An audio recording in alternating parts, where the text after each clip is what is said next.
Hey guys, welcome back to Tennessee Urban Garden. Today we're going to be making apple butter. Alright guys, how we're going to make this today is going to be really simple. Now here's some of the stuff you're going to need. You're going to need either a peeler like this, or if you have one of these, you can buy one of these. These are not expensive. I bought this one at Bed Bath & Beyond for $20. I had a coupon for 20% off, so it was about $16. They also have them at Rural King, and you can order them on Amazon or Walmart.com, so they're real easy to get. This is a core, slicer, and peeler all in one. Now, I have a paring knife just to get the extra skin off that didn't want to come off, and I'm going to be using 2 crock pots today. And then I'll put all my sugar and cinnamon and everything in later. Right now I'm just going to peel the apples, cut them, and put them in the crock pot and get them going. Alright, this one's really easy to use. It's got 3 prongs on the end. You just stick the bottom of the apple on it and you just turn.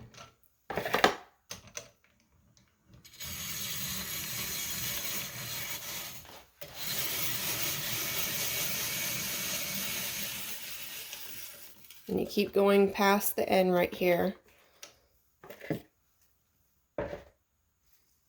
And it pulls right off, and then the core pops right out. Alright, now I'm going to take this and I'm going to cut it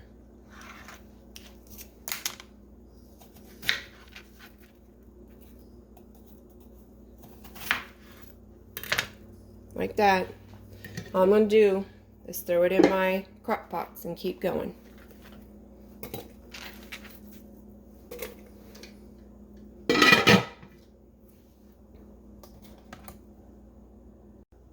Alright, and I'm going to save these. These are the peelings. Now I'm not going to save the cores.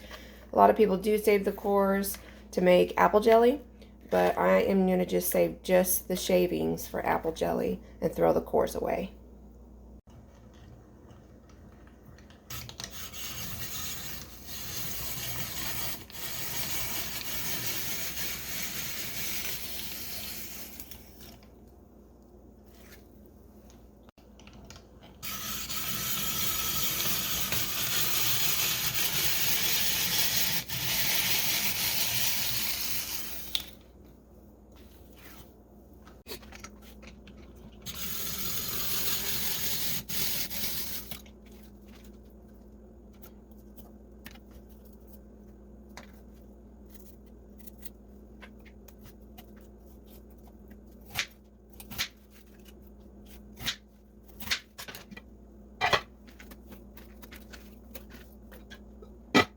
Alright, I already have one crock pot going.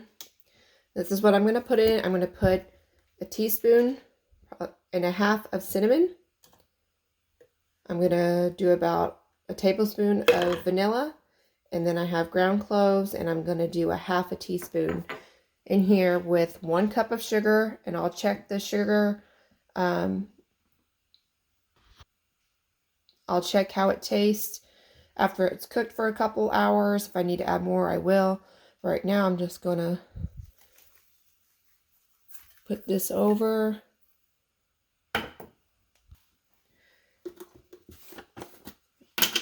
Do my cinnamon.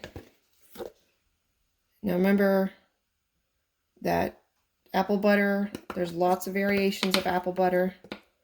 This is just the one that I'm going to be doing today. And one of them actually calls for apple cider, which tastes really good. It's just hard to cook all the liquid down out of that. And I'm not putting any liquid in this. I'm going to let the apples cook down by themselves.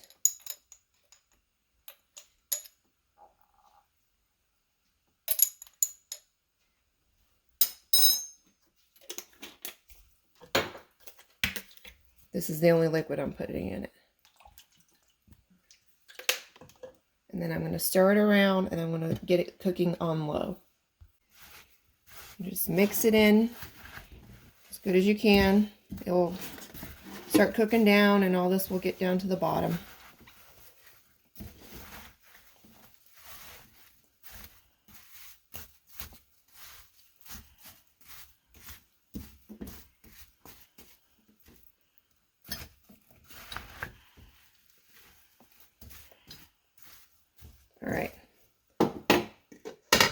gonna get this in the other one and put it on low, and we'll see you in a couple hours.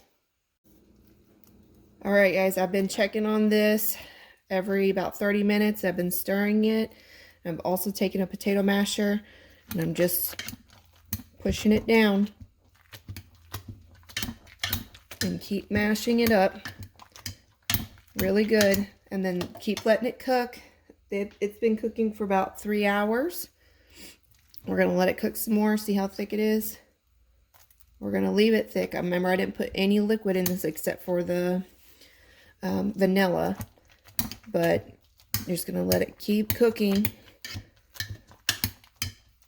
for a long time. That's the best thing about doing it in the crock pot, is you can let it cook for a long time. Just be sure to stir it so it doesn't scorch on the bottom. Just stir it around and keep letting it cook. Okay, guys, it's been almost 5 hours. This is what it's looking like. It was a little chunky, so I'm using my immersion blender, and I'm just going on the low and just chopping up some of those chunks. And then I'm going to stir it around and see if there's any more big chunks. Otherwise, I'm just going to leave it like this and let it cook down more. All right, I went through it and got most of the big chunks. You can see what it looks like. It's very, very thick. It's mounding. And that's what you want. I'm going to let this cook for about an hour without the top on. See if it would evaporate more of the liquid so it becomes thicker. Depends on if you guys like it like this, or you want it thicker where it won't even fall off. Personal preference. Just gonna keep cooking it. Alright, guys, been almost 6 hours. It's very thick. That's what I want. Got my jars, it's almost ready. I need to get my hot water for the lids and stuff. It's almost done, and then I'm going to start jarring this up. Alright, guys, water's really hot. It's done. We're going to put our funnel in.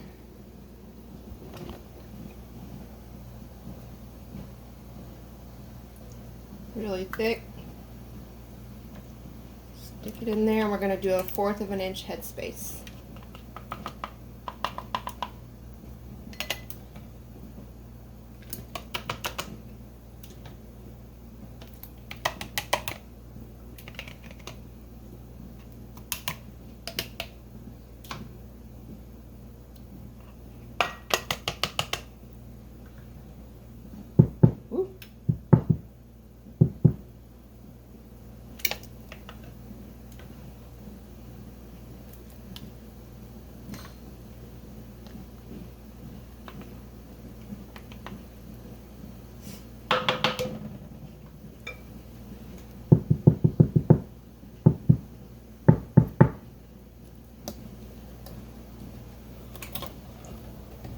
Alright, so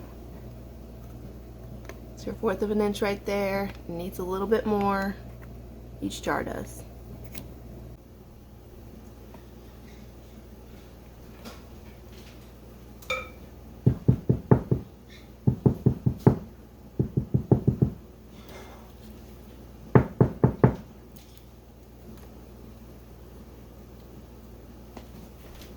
Alright, this first little line up here is usually a 1/4 of an inch, and it is. So these are all good.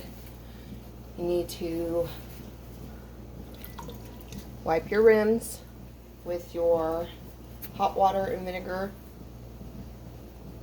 just to make sure nothing is stuck on the rim so your lid can seal properly.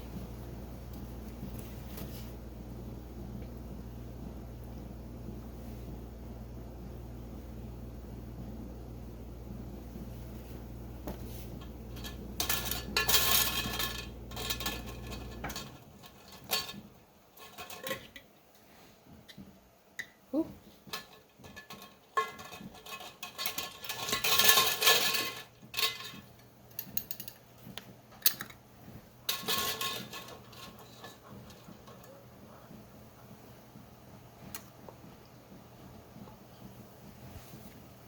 Alright, so remember, these only go fingertip tight. You don't want to wrench them down. When it starts to show resistance like that, you stop. Nope. There you go. Now I'm going to get 3 more out of here. I have another pot over there. That was the second pot.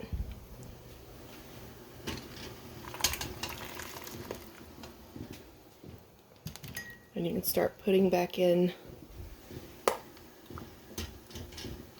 the jars you took out at first.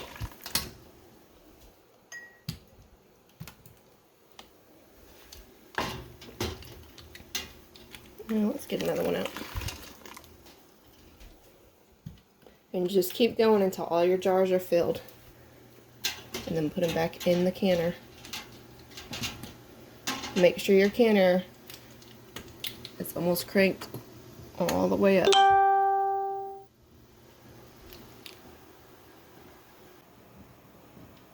Alright guys, last one.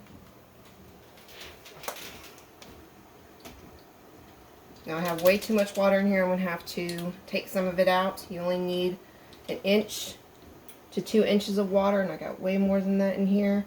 And I'm going to take it out, and then I'm going to put the lid on and wait for it to come to a boil. Alright, rolling boil. Woo! I'm going to set the timer for 10 minutes. And then when the timer goes off, shut off the heat, let it sit in there for 5 more minutes.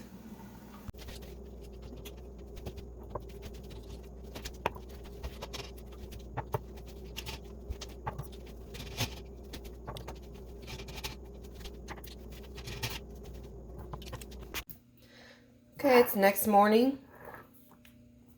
Here's my apple butter. We're going to take the bands off. Check the seal. And then take your lid and give it a tug.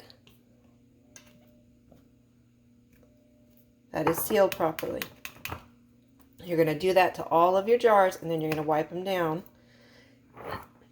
And don't forget to label them, the date, and what it is. See you next time, guys.